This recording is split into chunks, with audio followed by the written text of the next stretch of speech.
आज हम देखेंगे बेन नाम के लड़के को जिसके पास ऐसी शक्ति आ गई जिससे वो पूरी दुनिया को फ्रीज कर सकता है। हेलो दोस्तों, तो कैसे हैं आप? उम्मीद है सब बढ़िया होगा। हम देखते हैं बेन को जिसका दिल टूट चुका है। दरअसल उसकी गर्लफ्रेंड उसको धोखा देके किसी और के साथ रहने लगी। बेन के साथ ये हादसा होने के बाद उसकी इमेजिनेशन इतनी बढ़ जाती है कि वो किसी को भी फ्रीज कर सकता है। मूवी की शुरुआत में हम देखते हैं एक आर्ट क्लास। उसी क्लास में एक नेकेड आदमी की सब पेंटिंग बना रहे थे और क्लास के अंदर हम देखते हैं बेन को। बेन के माथे में चोट लगी थी। दरअसल कुछ दिन पहले उसकी गर्लफ्रेंड से उसका ब्रेकअप हो गया और तभी उसके चोट लगी थी। बेन इस बात से इतना डिप्रेशन में हो गया था कि उसको इंसोमेनिया की बीमारी हो गई थी। दरअसल इंसोमेनिया वो होती है जिससे इंसान को नींद नहीं आती और वो कई दिन से नहीं सोया था। और फिर वो एक दिन सुपरमार्केट में कुछ खरीदने जाता है। उसकी नजर पड़ती है एक एड में और लिखा होता है नाइट शिफ्ट में एक बंदा चाहिए। जैक उस जॉब को एक्सेप्ट कर लेता है। दरअसल उसको रात में नींद भी नहीं आती थी। जैक जब जॉब में जाता है तो उसके साथ 4 लोग और होते हैं जिनमें 3 लड़के 1 लड़की। उस लड़की का नाम शैरन होता है। जैक जब शैरन को देखता है तो उसको एक तरफा प्यार हो जाता है उससे और कहीं न कहीं शैरन को भी बेन पसंद था। फिर हम देखते हैं स्टोर के अंदर का सीन। बेन के अलावा 2 लड़के और भी थे जिनका नाम मैट और बैरी था। मैट और बैरी बहुत शरारती थे।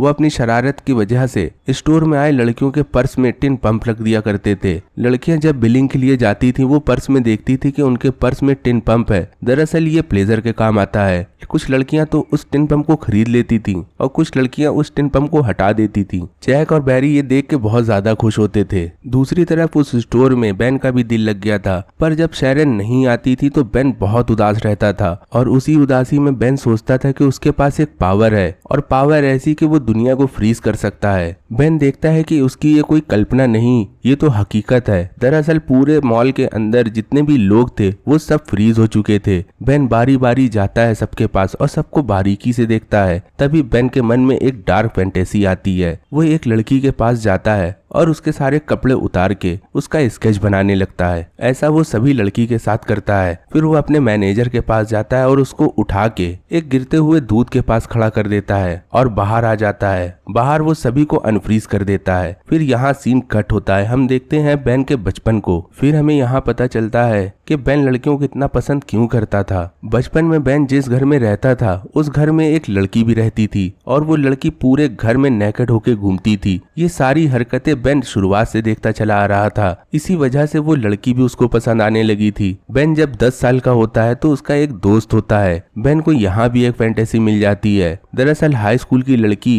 कुछ पैसे लेके अपना सब कुछ दिखाती थी। बेन का एक फ्रेंड था। उसका फ्रेंड बेन को अपने घर ले जाता है और उसको एक मैगजीन दिखाता है। दरअसल ये मैगजीन उसकी मॉम की थी और वो दोनों मैगजीन देख ही रहे होते हैं। उतने में जेरी की मॉम आ जाती हैं और वो दोनों घबरा के दूसरे कमरे में चले जाते हैं। जब जेरी की मॉम उन दोनों को देखती हैं तो उनकी लिल्ली खड़ी होती है और वो बोलती है आखिर ये क्या है। वो दोनों अपना कंधा उठा के बोलते हैं मुझे नहीं पता। यहाँ से सीन कट होता है। स्टोरी एक बार फिर प्रेजेंट टाइम में आ जाती है। हम देखते हैं बेन और उनके दोस्तों को। दरअसल एक मैच रखा गया है। मैनेजर ने सभी लोगों को फुटबॉल खेलने बुलाया है पर सारे लोग बहुत बुरी तरह से हार रहे थे। फिर दूसरी टीम का प्लेयर एक किक करता है और वो फुटबॉल उस मैनेजर की तरफ जाने लगती है। तभी हम देखते हैं टाइम फ्रीज हो गया है और यहाँ बेन हार हार के बहुत ज्यादा परेशान हो गया था। वो अपने चेंजिंग रूम में जाता है और ड्रिंक करने लगता है। तभी वो देखता है कि कुछ हिल रहा है। बेन जब चारों तरफ देखता है तो उसको एक आदमी दिखता है। दरअसल उस इंसान के चेहरे में मास्क लगा हुआ था और वो बेन को देख के वहां से भाग जाता है। और यहाँ बेन को पता चलता है कि फ्रीज टाइम में भी कोई ना कोई हिल सकता है। बेन ग्राउंड में जाके सभी लोगों को एक बार फिर अनफ्रीज कर देता है और वो देखता है कि उसके मैनेजर के मुंह से बहुत खून निकल रहा है। और यहाँ सीन कट होता है। दूसरी तरफ बेन और शैरन डेट में जाते हैं और वो दोनों रेस्टोरेंट से बाहर निकलते हैं। शैरन को छोड़ने बेन उसके घर जाता है। तभी शैरन उसको किस करती है। बेन को ये बात बहुत अच्छी लगती है। अगले दिन मैनेजर सभी को बोलता है कि हमने हार की पार्टी रखी है और मुझको ये गम भुलाना है और तुम सभी लोग आना अपनी गर्लफ्रेंड के साथ। तभी शैरन बेन से बोलती है हमें जिस पार्टी में जाना है हम लोग को साथ में जाना है, क्या मैं तुम्हारी डेट बन के चल सकती हूँ। बेन यहाँ बहुत ज्यादा खुश हो जाता है। फिर हमें दिखाया जाता है मैट और बैरी को। मैट बैरी को एक बार फिर शरारत सूझती है। बेन को कॉल करते हैं एक बहुत बड़ी कंपनी बनकर और बोलते हैं कि तुमको एक जॉब ऑफर है। ये सुन के बेन बहुत खुश हो जाता है और वो सारी बात शैरन को बताता है। शैरन भी बहुत खुश हो जाती है। फिर उसी रात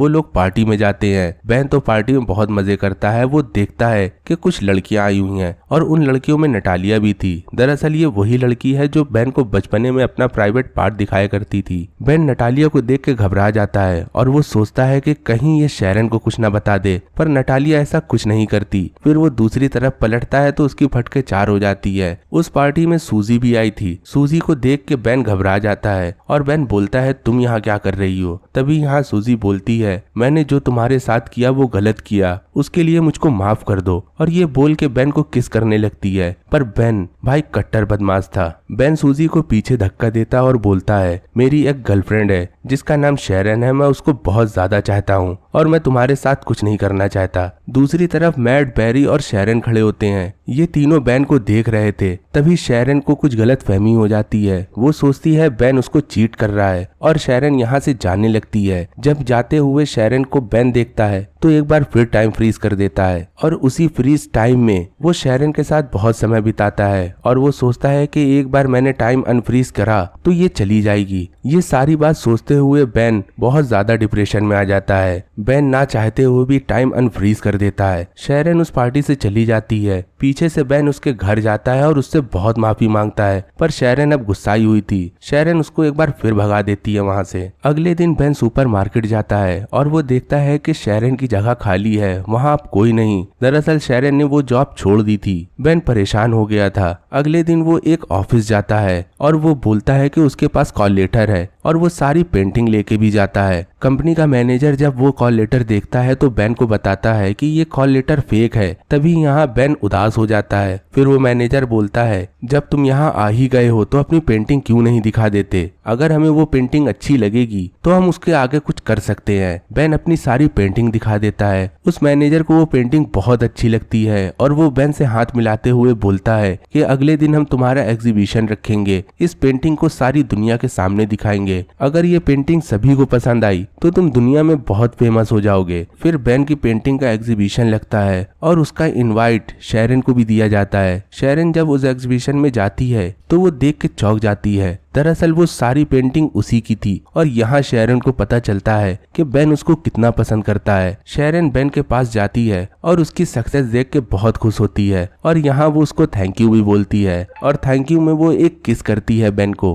बेन ये मोमेंट नहीं जाने दे रहा था और वो यहाँ सभी को फ्रीज कर देता है। पर दूसरी तरफ सारे लोग तो फ्रीज हो चुके थे, पर शैरन फ्रीज नहीं होती। वो शैरन को बाहर ले जाता है और वो दिखाता है कि उसके पास कैसी शक्ति है। बेन अपना सारा सीक्रेट शैरन को बता देता है और शैरन यहाँ खुश होकर उसको एक बार फिर किस करती है और यहीं से मूवी होती है खत्म। अगर ये मूवी आपको अच्छी लगी हो तो आप इस चैनल को सब्सक्राइब करके वीडियो को लाइक जरूर करें। मिलते हैं हम लोग अगली स्टोरी में, तब तक के लिए गुड बाय।